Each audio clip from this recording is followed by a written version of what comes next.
Hey, good morning. It's John from Houston. We did survive the flooding.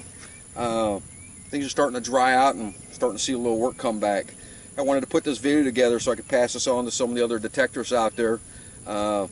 This is a job that I landed with the Eclipse Soccer Association.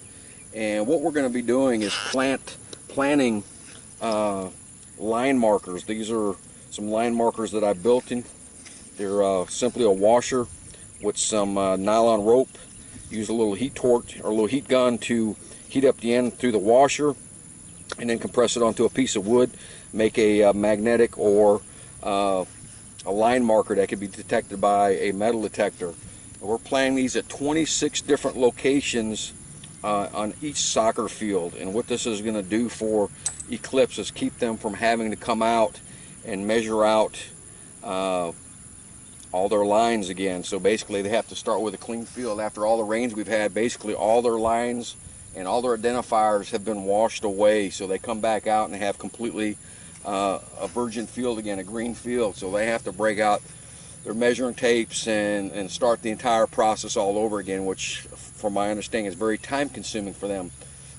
So what we've come up with was a plan to put these identifiable underground line markers in the fields for them. Let me show you real quick. So from now on, when they come back out, or prior to them coming out, I will come out and redetect all of the in-ground markers for them, spot mark them with some paint, and then they'll just simply come back out and drop their lines on the ground and run their paint guns. No more measuring, no more trying to figure out where their markers are supposed to be. So simple, pretty straightforward. Planted about 294 of these yesterday. We're in the middle of summer now. 90 degrees, 100% humidity. Was a tough job. We got 4 fields left to do today. I thought I'd again put this together.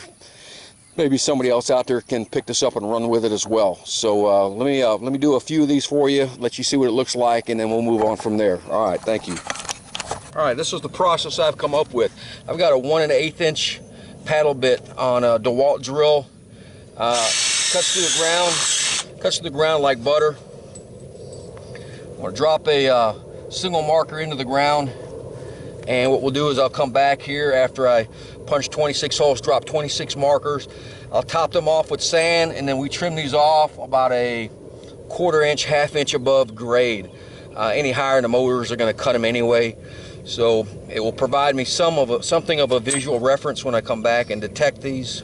I also have a field diagram with the measurements, so I'll be able to put myself back to a pretty close proximity, probably within a 3-foot radius of this marker with the metal detector. Be able to zero in, hit it with some marker paint for them, give them a call when I finish their 4 fields at this particular location.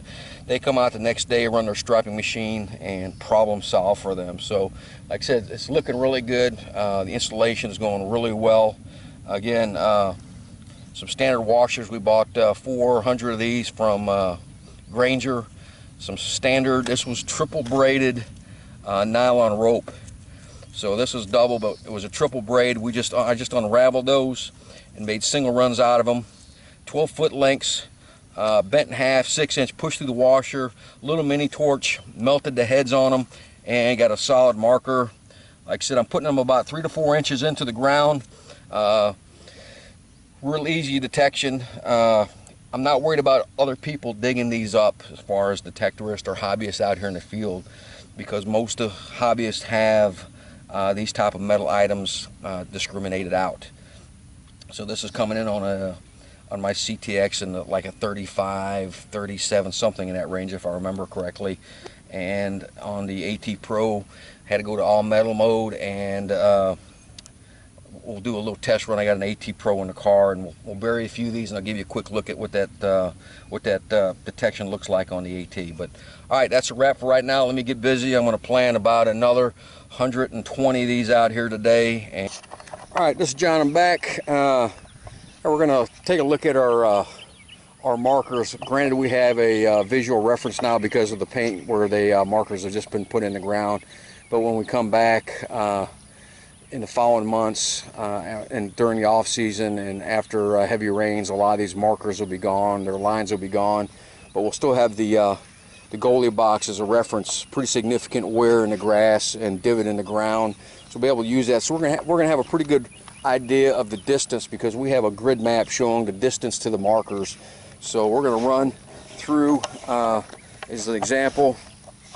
We know how many feet out we need to be, so we'll be scanning. There's a 68, not what I'm looking for. There's the erratic signal I'm looking for. 21, 23, 17 at 4 inches. I know that's my mark. At this point, I may even in the off season have that visual reference of the yellow tabs in the ground. I'll hit that with some spray paint for them. We'll continue on. Again, having a pretty good understanding of the distance, so anything in between those distances is not the target we're searching for. Again, 18, 28, 4 inches. I know this is the mark I'm looking for. As I come back and work these 2-3 times a year, I may work on eradicating some of these signals, but an example here, here's a 21, but it's at 8 inches deep. I know that's not my target. Another signal here, 4 inches, it's a 60, 61. Maybe something I'll dig up and move out at about 4 inches. Matter of fact, we may try to take a look at that even before we leave today.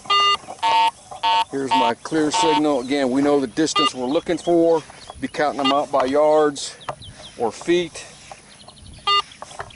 Once we get 2 or 3 of these done, we're going to have a pretty good understanding. At some point, we still may even have a visible line. I'm not sure you can make that out, but I can see something of a wear line from, I guess, previous paint on the grass.